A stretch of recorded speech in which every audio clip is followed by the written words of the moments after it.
And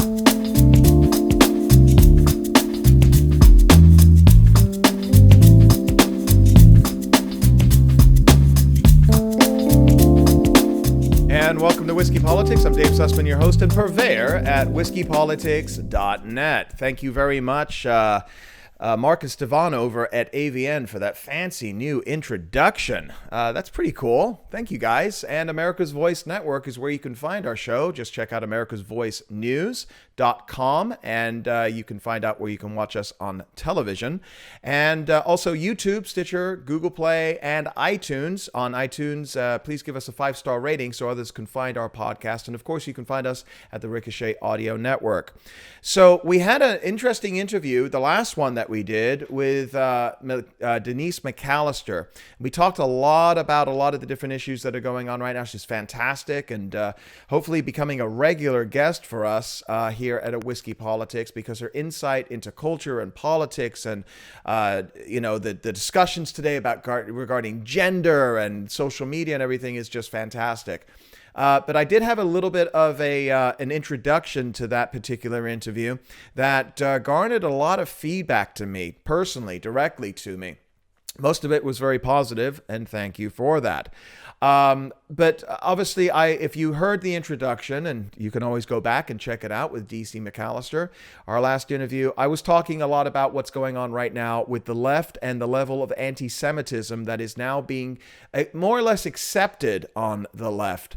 We're seeing statements defending her, saying, well, no, it's just about policy regarding Israel. And, she didn't mean that, all the money being funneled by Jews to politicians and manipulating policy and AIPAC. And it was a mess. It was a disaster. It was a disaster for her. And she did walk it back a little bit. It was a kind of a pseudo apology, but it was an apology with a however, and she tried to justify it. And she's got a lot of fans out there.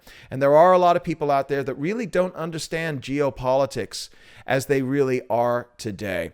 So I haven't changed my mind about Ilhan Omar. I believe she should be, at bare bones minimum, removed from the Foreign Affairs Committee. She's not ready for prime time by far. I mean, we saw this with the envoy to Venezuela this week, if you caught the video. Her behavior is disgusting.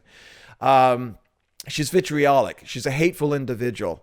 And I do believe she has a certain level of anti-Semitism in her heart, maybe in the way she was raised, maybe as a Somali immigrant who married her brother to cheat the immigration policies of this country. This is who you guys elected in Minnesota. So anyway, I'm going to pull back from that a little bit here, because one of the bigger issues that I wanted to discuss this week, and unfortunately, a little bit of housekeeping here for you, is we had an interview on Wednesday with Brandon Darby. And you may be thinking to yourself, I didn't see an interview. Well, it didn't go up.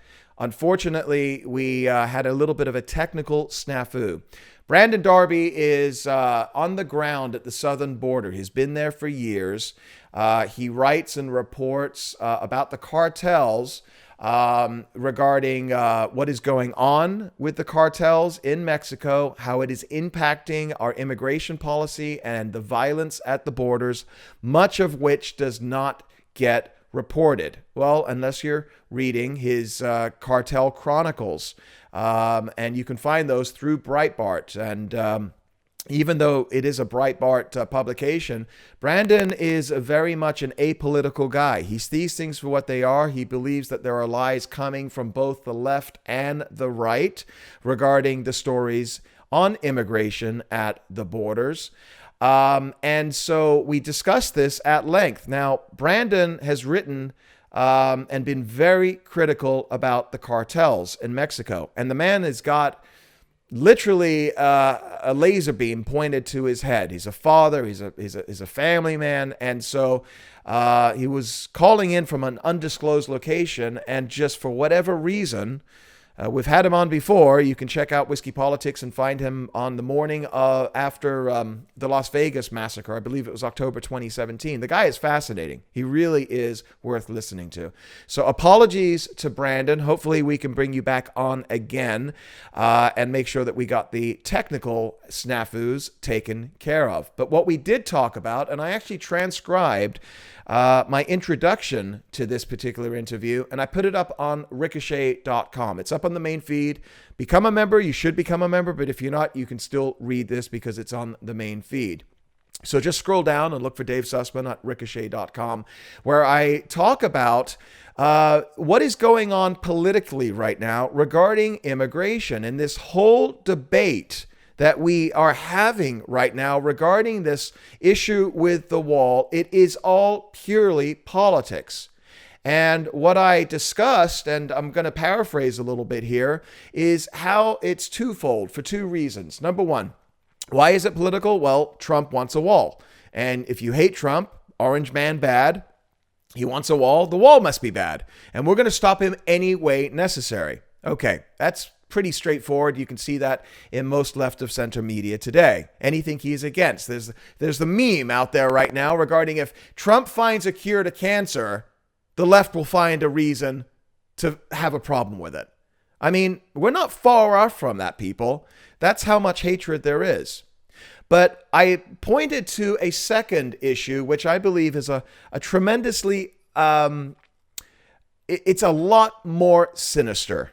And that is the Cloward-Piven strategy. And if you're not familiar with Cloward-Piven strategy, it is a strategy, Cloward-Piven, with two sociologists in the 60s or early 70s, who put forward the idea that if you can saturate the services of the government and overwhelming them, it would make them collapse, causing the government to have to reinvest and put more money in to grow the government much, much larger, which their ultimate goal is universal income for everybody.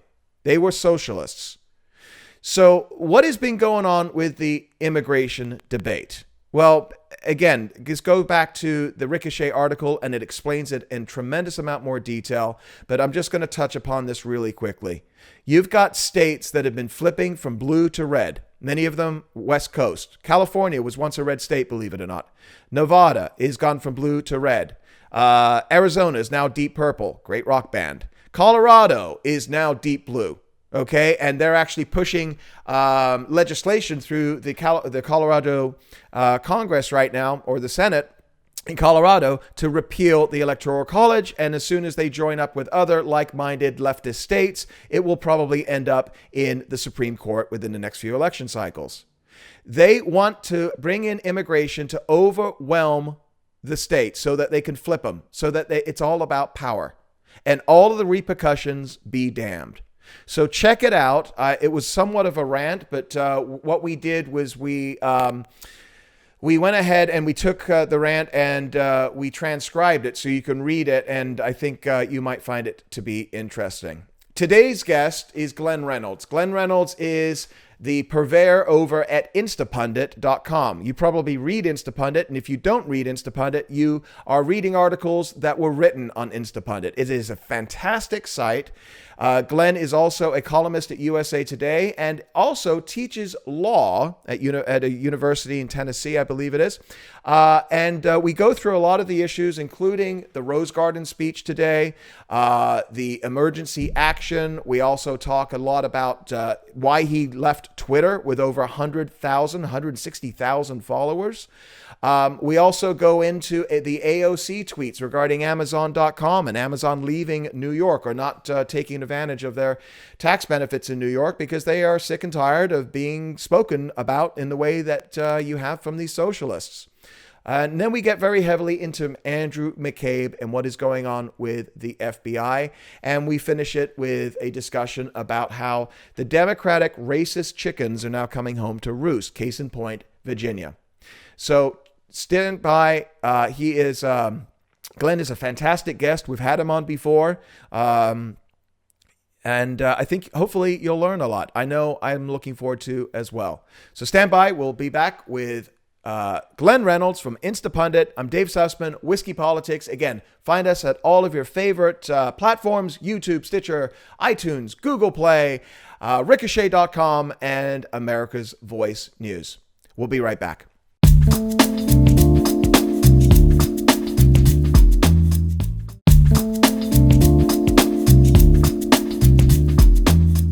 And Dave Sussman back with you at America's Voice News. You can find us at americasvoicenews.com, ricochet.com, YouTube, and all of your favorite podcast applications.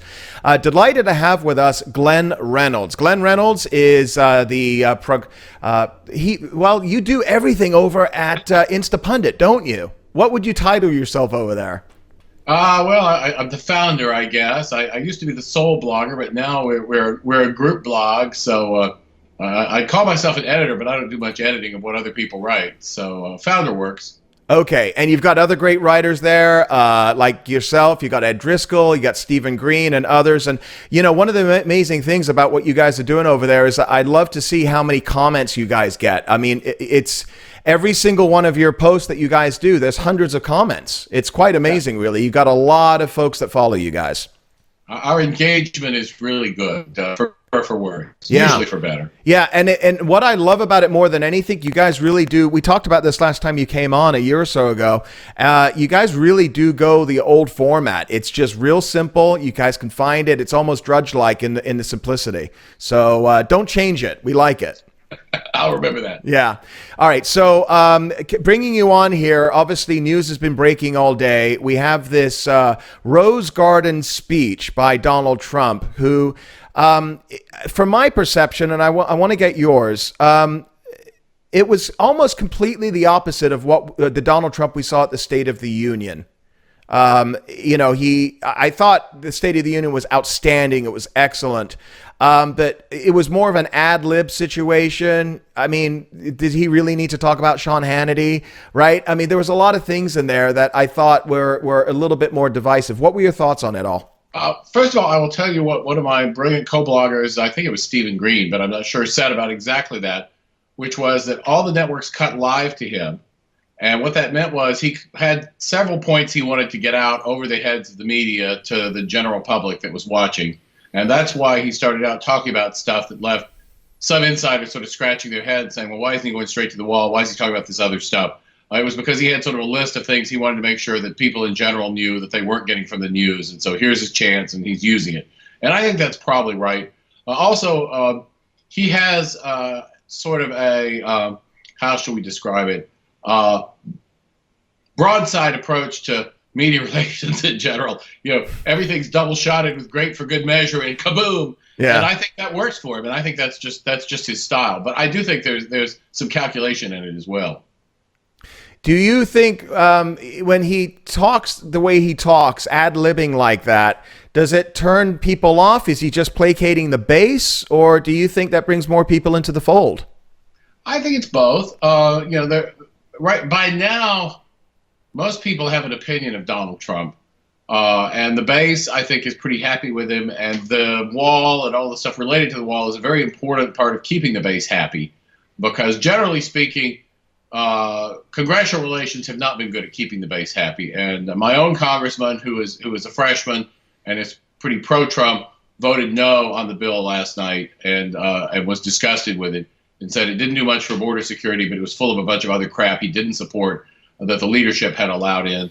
And I think that in general is how a lot of people in the base think. So I think it's very important for Trump to come up and say, no, look, I promised you a wall. You're going to get a wall no matter what I have to do to give it to you. And I think that's his first priority. As for the second, you got a lot more of the people with a lower level of engagement watching the State of the Union than you have watching the middle of the day live cut on the wall speech. So I think he adjusts his tone accordingly. That's an interesting point. I think so as well. One of the things that I find to be interesting about this whole discussion on the wall is the idea of an emergency action. A lot of conservatives have a major problem with this. You're setting a precedent. There's going to be a national emergency when a Democrat takes the White House. Cow flatulence and airplanes are going to be national emergencies, and they're going to cause. What do you say to that? It's bullshit. That's what I say to that. It's Okay. complete. It's a stinking pile of cow fart bullshit. Okay. And I'll tell you why. And the reason is there's nothing new about this presidential emergency stuff. If you ask me the abstract, should presidents have all these statutes that Congress passes that lie around like a loaded gun, just waiting for a president to pick them up and pull the trigger? No. But you know what? We've had that for longer than I've been alive, and presidents have done it for longer than I've been alive. And for the most part, nobody cares. And if you want to know all of a sudden why people care about this and didn't care about all these others, it's because of Trump. That's all it is. So I think Byron York actually had a tweet today saying, I'd like to, has somebody done a big analysis on why the 31 other existing states of emergencies declared by presidents aren't shocking and appalling and horrible, but this one is? And my response was 2 words: because Trump. That's why. Let me tell you a story. I teach this in a class when I talk about presidential power. Mm-hmm. It's a pretty obscure case. It's called United States against Spar Optical. It's from the 70s.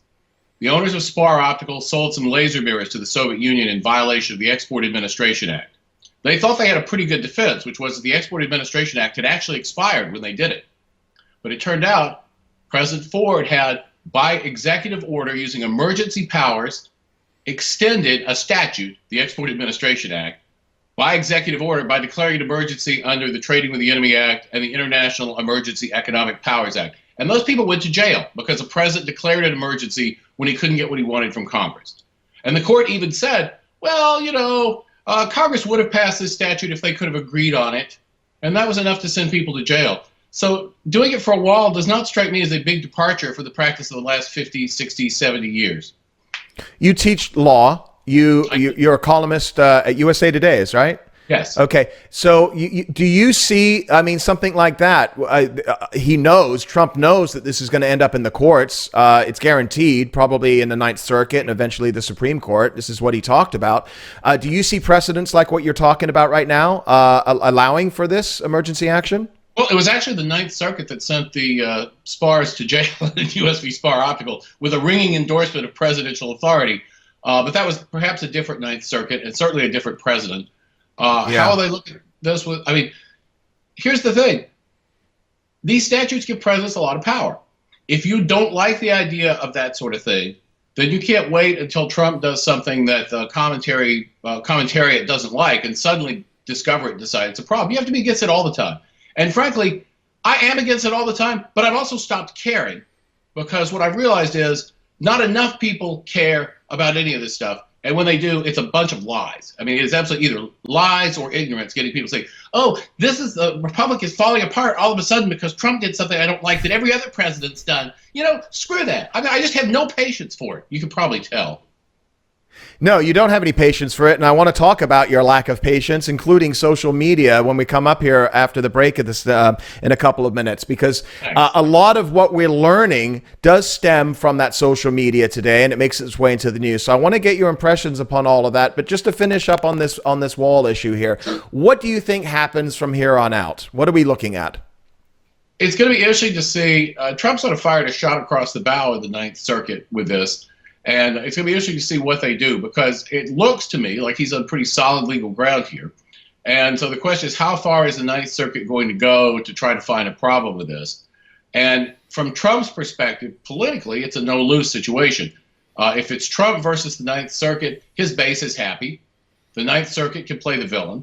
It just helps him argue for more judicial appointments to the Ninth Circuit and other places, which his base likes. And if it goes to the Supreme Court, if the Ninth Circuit has stretched, the Supreme Court has always been pretty happy to slap down the Ninth Circuit when it stretches, and then he gets a victory. And if he doesn't get a victory, he says, this is why I need another term to appoint more Supreme Court justices, too. So he's got his opponents in a situation where he can't really lose politically. Now, he can lose the wall. He can wind up without the wall. Yeah. But now he's got somebody to blame, and that somebody to blame is not the Republican leadership in Congress, who in a fair world actually deserves a fair amount of blame because they could have passed a wall last year. And in the last 30 seconds here before our break, why do you think he doesn't? He didn't want to even mention Paul Ryan's name today. I think he may have picked up on Ronald Reagan's 11th commandment about not speaking ill of your fellow Republicans, which would represent a major change for him in office. But, he is pivoting a bit in his second 2 years, and that may be part of it.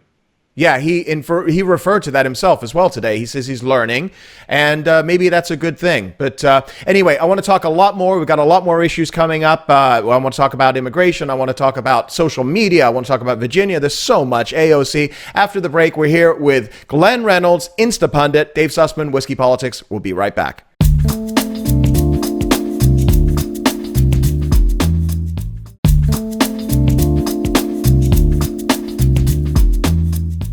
And Dave Sussman back with you at Whiskey Politics, and I'm delighted to have Glenn Reynolds. Check out Instapundit.com. It's a fantastic read. I go to it every single day. And recently, you had an article on Instapundit, and it was called Why I Deleted My Popular, and it was popular, Twitter account. You talk about social media as becoming a breeding ground for thoughtlessness and contempt. Now, you had over 100,000 followers. Most people will kill for those numbers. Talk about this. What happened? Twitter made me sad. I was a late adopter for Twitter. In fact, sort of the ideal thing for me for a while was some other person, I still don't know who it was, set up an Instapundit Twitter account, and all it did was scrape my blog and tweet my blog posts as they came up. And when I saw that, I was like, I should probably have the lawyers shut that down because it's like my trademark and all. But on the other hand, it's doing exactly what I want from Twitter, so screw it. Then it quit working, and I had to get onto Twitter. And once I got on and had an account that I controlled, I succumbed and started tweeting. But I always felt that it was, and I described it this way, as the crystal meth of social media. It's addictive, and yet it brings surprisingly little actual pleasure to you. Love it. And when I finally decided to quit, after bitching about it for a while and taking some time off one other time, it really was kind of impulsive. They had banned Jesse Kelly allegedly permanently. I don't even remember what it was for. It was something stupid. And I just literally was sitting at my computer that night, and I was just like, screw it, I've had enough of this, and I deleted my account.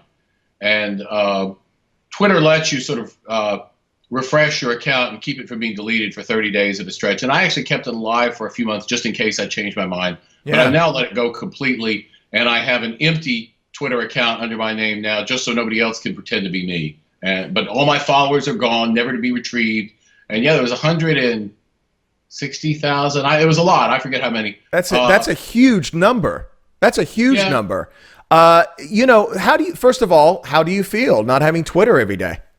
Every day, my life is just a little bit better than it used to be, and often more than a little bit. I mean, I'm not completely boycotting Twitter. I actually keep an eye on what's there, and there are some people who I look at on Twitter to see what the news is. But okay. I now feel at a distance from it. I feel completely disengaged. I no longer feel any sort of rush of adrenaline or whatever the substances are when you're involved in it. And I think it's genuinely toxic. I think Twitter.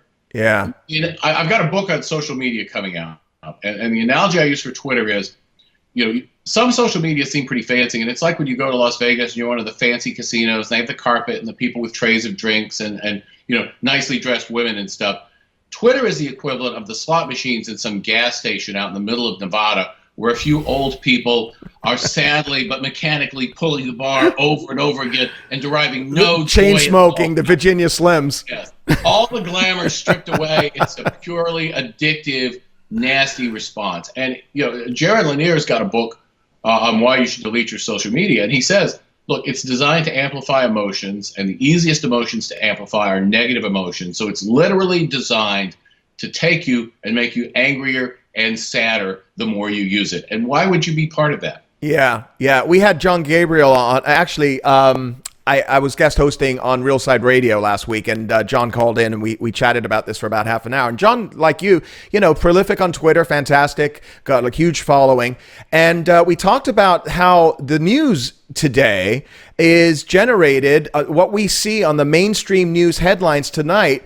The genesis of that is a handful of blue check marks on Twitter that are repeating each other, and it turns into a quote unquote story.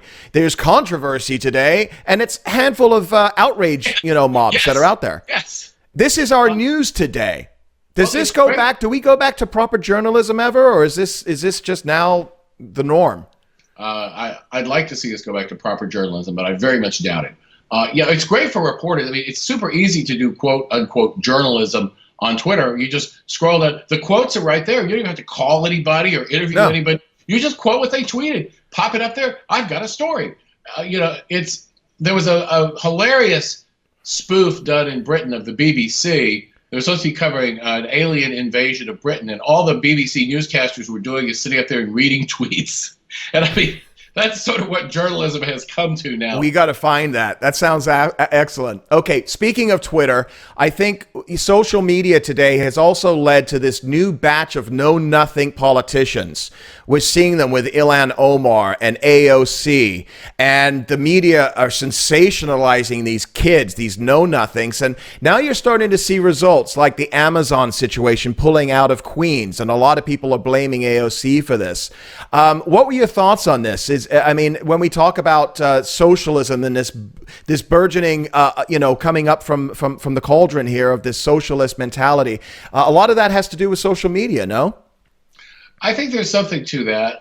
One of the things that social media do is they prioritize emotions, and especially negative emotions. Socialism is based on emotions and mostly on envy and assorted other mostly negative emotions. So they tend to favor that, I think.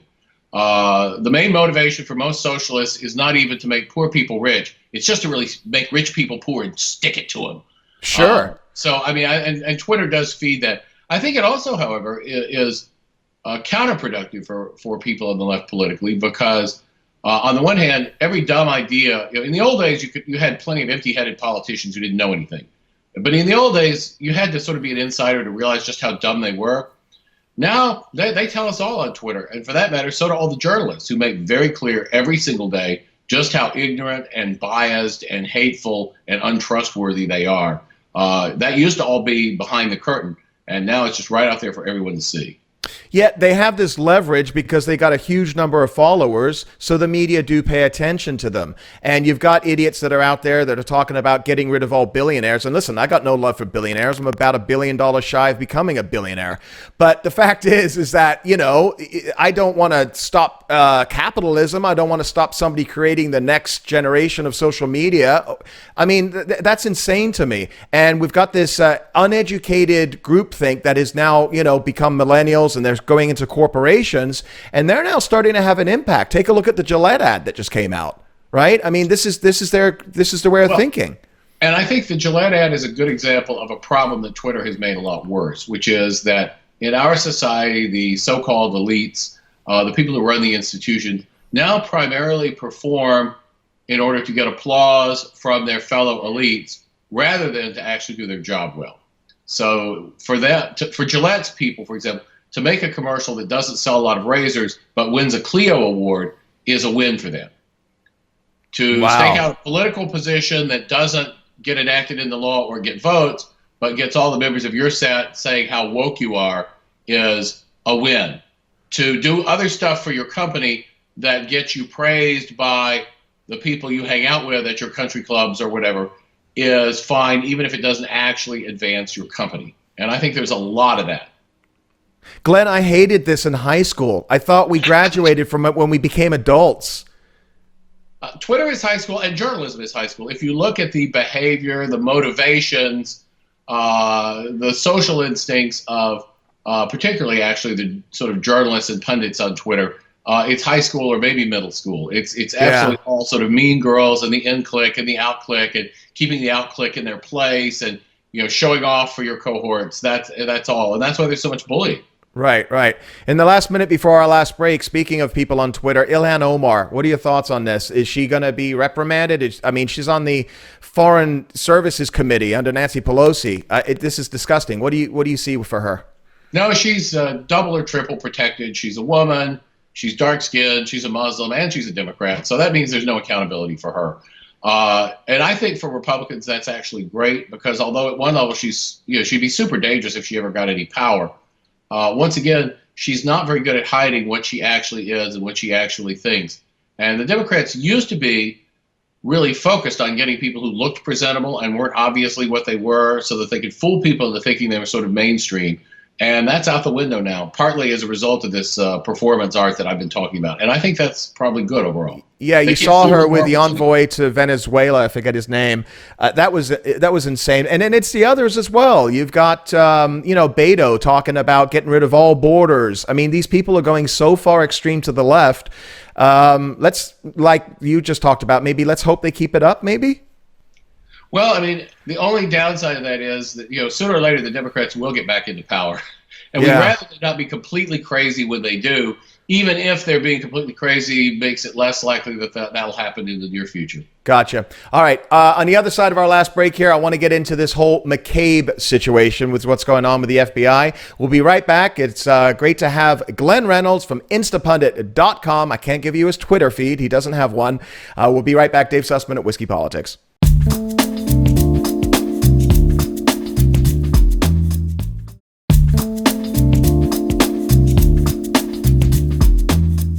And Dave Sussman back with you with Glenn Reynolds. We're at Whiskey Politics. And find Glenn at Instapundit.com. And also check out his articles at USA Today, where he is a contributor, and a very good one at that. So we've got a lot of news this week. And we started out talking about the wall and the speech and social media. But one of the bigger stories that's coming out is this Andrew McCabe. He said that he opened the Trump probe in case he was fired, and he confirmed that there was discussion about using the 25th Amendment. Now he seems to be backing away from this. What are your thoughts on this whole episode? Well, I mean, what we have here is something that seems rather like a criminal conspiracy to overturn an elected government. And bear in mind, at this late date, Trump has never done anything to justify invoking the 25th Amendment, which is designed for presidents who are incapacitated by strokes or stark raving crazy. If you actually look at Trump's governance, it's surprisingly moderate and calm. Remember, they told us, he's going to be locking Mexicans up by the millions and starting wars right and left, and none of this stuff has happened. Well, he certainly hadn't done any of this stuff. Literally, I mean, the plotting against him started before he even took office. And you have to ask why that is. It can't be because he was acting so erratically that they feared for the republic. They may claim that, but it just wasn't true. He wasn't doing it. None of the kinds of things that were intended to trigger the 25th Amendment existed. The Russia collusion narrative is now obviously BS, as even the Senate Democrats are admitting. And so what's going on here? I had a hypothesis early on that the Russia collusion narrative was basically a spoiling attack. It was a distraction from the fact that the FBI and intelligence agency had been spying on the Trump campaign and quite possibly other Republican campaigns going back a while. And they needed something to distract people from that. And that was their real fear, that would come out and that they would be held accountable for that. I now really believe that's the case. I really believe the motivation for this has zero to do with patriotic concern for the good of the country and everything to do with a sort of cabal of insider bureaucrats worried that they're going to face accountability for laws that they broke and things they did that were utterly undemocratic. And frankly, to use a word they used to like to use about Trump before he was kind of treasonous, seditious anyway, to be more precise. I think it's a disgrace. I think it's really hilarious that they are so used to a culture of impunity that Andrew McCabe would actually say this sort of stuff in public without realizing until he saw the reaction that, oh yeah, that could turn out bad for me. It's like, who thinks that? What are we supposed to believe, though? Because the media is carrying this and making a bigger deal out of his backpedaling now than they were the initial comments, right? Well, they're doing a lot of gaslighting now. Stuff happens and they tell you it didn't. I mean, literally, Ralph Northam said stuff about aborted babies, and then the media tells you he didn't say it, even though there's video that everybody's seen. So in doing this, as is typical of sort of lefty politics, they tend to choose short-term gains at the expense of longer-term considerations. They do that when they're in government power, and they do that politically. The media burns a bit of its remaining credibility every time it does this, and it has a lot less of it than it had even 5 or 10 years ago. But that won't stop them, because I don't think they can stop themselves. I think that their big concern now is to keep Trump from being reelected, because I suspect he's holding back somewhat, but I think in a second Trump term, there's going to be a lot of house cleaning going on. Well, there's 2 points to that. Number one, we had Seb Gorka on recently, and he was saying that there is a lot of intelligence that, and this was right before the election, that Trump is holding back. And I said, why? Why isn't he releasing this? It would impact the election. He says he's planning it according to when he believes it's the best time. So maybe before the next election, I don't know. But another issue is trust. Because you're seeing this going on at the FBI and the Justice Department. We had Victor Davis Hanson on, and he talked about how the intelligence agencies are being shown to be blatantly corrupt here. They're being blatantly political. How do we get the trust back in these agencies? I don't think you can. And I think it's a very serious problem. I mean, I worked for a lawyer a long time ago who was quoted on the front page of the Wall Street Journal as saying, "I'd rather have a sister in a whorehouse than a brother in the FBI." And that was back in the 80s, and I thought that was sort of over the top at the time. A little bit. He had it framed on his wall. He wasn't backing down. All right. But I have to say, it's looking better. The FBI has a lot of good worker bees, which has always been the case. It's also always been the case that their top leadership was corrupt and politicized.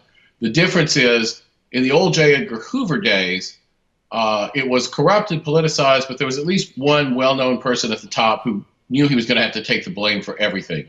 Now people like McCabe and all are engaging in what Hannah Arendt called the bureaucratic diffusion of responsibility. The FBI did bad things, but there is no individual who's held responsible for what the FBI as an entity does. Yeah. And I think that actually makes it considerably worse. Say what you will about Hoover, and I don't have a lot of good things to say about him. He was always loyal to the president who was in power. And he had some understanding of his limits. I think one of the problems with the people, who have been running the FBI for the last decade or two is they just think they're beyond all scrutiny. I think, and they have not been entirely wrong. In fact, they really haven't been wrong about that at all. And I think they're surprised that as it's coming out, suddenly the prospect that bad things might happen to them has appeared. I think it literally didn't occur to them that was even possible. Yeah, and we saw that with Comey. I mean, his lack of humility when he's going out there. It's almost like I didn't do anything wrong. Everything I did was for the country. And, there's no reason to second guess myself. It was that attitude that I think turned off a lot of people as well. Their persuasion is not even, I always do the right thing. Their approach is more, whatever I do is the right thing because I did it. Yeah, absolutely. What do you say about if you're going on Twitter and reading it, you've been seeing this, and that is that there's no there with Mueller's report. In fact, he may not even now release a report. This is kind of out there in the ether, and everybody's talking about it as if it's fact. What do you think? I don't know. I think most of the, quote, leaks, unquote, from Mueller have turned out to be wrong. So I wouldn't say huge amounts of store by it. It could be any kind of head fake or just people feeding out disinformation for whatever reason. So I'm not willing to make too much of it, though it is fun to watch, sort of the lefties and the media trying to pivot the narrative to suggest that, well, it doesn't matter if Mueller doesn't find anything. I mean, all the people who've been telling us that Mueller was going to bring down Trump are now explaining to us that Mueller was always a Republican stooge and we never expected much from him anyway. It sort of reminds me of, if you remember Fitzmas from the Bush administration, when we had Patrick Fitzgerald, the special prosecutor, they thought that was going to bring down the Bush administration, and then it did. But what we've seen for 2 years, though, is this constant drumbeat of Russia collusion. And it's all you hear about when you turn on certain networks today. And all of a sudden, if this thing does fizzle, oh my goodness, the transition that they're going to have to make, it's going to be a complete 180. And they're going to do it and not be called out on it by the left, right? Yep, they won't even show any awareness of it. They'll just move on and act like nothing ever happened because that's how they do it, and it kind of works for them. Yeah, I will say that there's a serious problem here, in that I'm not sure who the last Republican president who was elected who was regarded as legitimate was. It was probably Eisenhower, and there were probably people bitching about that. But I think that this notion that as soon as a Republican is elected, they must be illegitimate, because everyone knows that in the proper order of things, the government is always controlled by Democrats, is both disgraceful and extremely dangerous. And I think that it is going to lead to a lot of Republicans, basically tuning out the issue of legitimacy too, and saying, okay, screw you people, it's all about power. When we've got it, we're going to do what we want. Yeah. And honestly, it's hard to avoid feeling that way when you have your nose rubbed in how things work now. Well, it's also the reporting, because they're in their echo chambers, the DC, New York newsrooms, they all vote exactly the same. They all went to the same schools. They all go to the same cocktail parties, and nobody else doesn't think like them. So they must be right, because that's the problem. And marriage counselors say that the worst sign for a marriage is when the partners view each other with contempt. And I think in a nation, when the political parties view each other with contempt, I think it's much, much harder to bring people together and function. And that's definitely where we are. And while there's certainly that attitude from both sides, I will say that most of the contempt has come from the mass media, who are largely on the left, who ever since the civil rights era have gloried in viewing ordinary Americans as backward and racist and worthy of contempt. And it's made them feel very good about themselves. And it's been a great excuse for pushing anti-democratic policies that the ordinary people don't like, because they're just a bunch of ignorant racists anyway.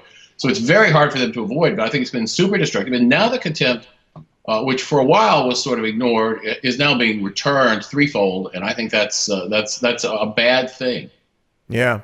Speaking of racism, there was another article that was up on Instapundit, and he called it Democrats Racist Chickens Come Home to Roost. And, what we're seeing over the past week, it's gone quiet this week because of other news has taken over it. But you're looking at the Democratic Party and the history of racism, and how nobody on the left wants to acknowledge their history. And now you're starting to see this with, the top three office holders. You talked about Northam earlier in Virginia, and it's really uncomfortable for them. What do you see happening, Virginia? I don't see them walking away from their jobs. What do you think is going to happen in November with them? I'm not good at predicting Virginia politics. I do think it's hilarious that when it was just Northam, we saw a lot of bold statements of principle, because I figured he'd be replaced by a lieutenant governor who was actually somewhat to his left and a reliable Democrat. And then when it's all three of them, suddenly we have to have nuance and we have to consider legitimacy. And my favorite was David Leonhardt in the New York Times saying, we need to find a way where when there's a change in government, it doesn't also produce a change in party. Because everyone knows, when there's a Democrat leaving and the fourth guy in the line of succession in Virginia is a Republican. So God forbid, that if all three of these guys were to leave and a Republican took over, there has to be something wrong with that. So the means justify the ends. Something wrong with the rules, right? I mean, that's what it means always. Yeah, the means justify the ends. So, but also about this discussion about race in the Democratic Party, because a lot of this came up because of stupid yearbook pictures. And granted, Northam was an adult. He was in law school when he did it. I don't know about you. I went to school in the 80s. I never ever thought about dressing up in blackface. It didn't even occur to me, and nobody I knew did either. But at the same time, this whole due process discussion, we go back to the Kavanaugh hearings. How far deep are we going to go? Are we going to talk about, I called somebody a name at nap time in 1973? First of all, I don't think we should actually, as a general rule, I don't think we should get rid of people for stuff like that. People knew better than to wear blackface in the 80s, I guess, but that was actually the era of Blazing Saddles and such. People had a very different attitude toward racial humor and that sort of thing than they have now. And frankly, as a fan of Blazing Saddles, I would say a healthier one. I love Blazing Saddles, one of the greatest movies. Which you couldn't make today. Never. But I think that at the same time, the Democrats have sufficient control of the culture that they make the rules, and the Democrats decided that stuff that happened to people in high school was reason enough to disqualify Brett Kavanaugh. And so I want them to have to live with that too. And if they decide that's not the way they want to do things, I want them to do it in an unmistakable way.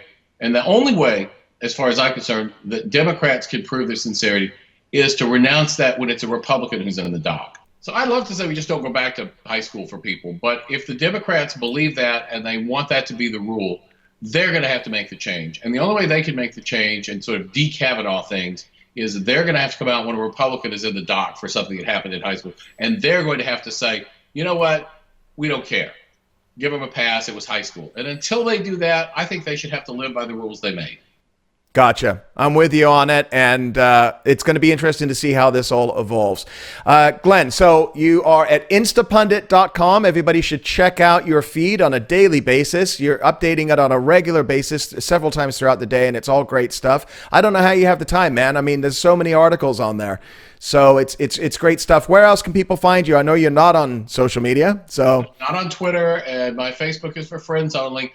Yep. But I'm at USA Today. You can go to their opinion page. And actually, if you just go to Instapundit.com, everywhere else I am will be linked on Instapundit. So you can just find me from there. Fantastic. Greatly appreciate you taking the time, Glenn. Everybody check out Instapundit.com. Glenn Reynolds, and this is Dave Sussman signing off. Don't forget to click on YouTube, America's Voice News, Ricochet, and all of your podcast applications. We'll be back again very soon. Dave Sussman signing off again. Special thanks to Glenn Reynolds. Cheers.